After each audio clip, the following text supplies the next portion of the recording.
COVID cases are surging once again as the BA.5 strain has become the majority variant in the U.S. in a matter of weeks. So let's separate fact from fiction tonight about what it actually means for you and me and your families and your loved ones with Fox News medical contributor Dr. Marty Makary. Good to see you back in person, Good Doctor. to see you, Shannon.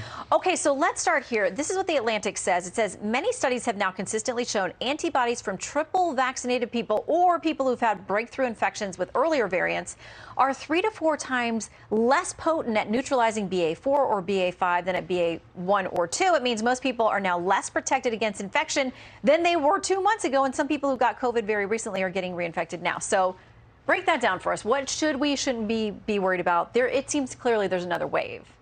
Well, certainly BA.5 is causing a bump in cases. We're seeing a real wave. It is mostly among people who were infected way a long time ago. But if you were infected with the early Omicron variants, that is, if you had COVID in January, February, March, you're at risk of BA.5, unfortunately. Now, it is causing a mild common cold-like illness. Some people are asymptomatic. Some people are sick for 1 day. Sometimes they have a little more muscle ache than they do sore throat.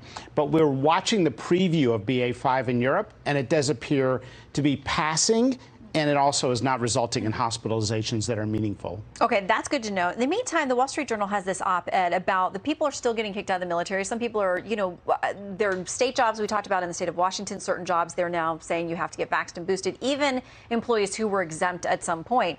So this continues. Wall Street Journal says military regulations guarantee religious freedom, but the Pentagon is defying them. More than 24,000 members of the various branches have submitted religious accommodation requests following Defense Secretary Lloyd Austin's August 2021 vaccination order. Almost all of them have been rejected, and now these troops face punishment and discharge. So if the argument is that the vaccination prevents serious illness and death and prevents the spread, which the military, of course, would have an interest in doing that with people living in close quarters.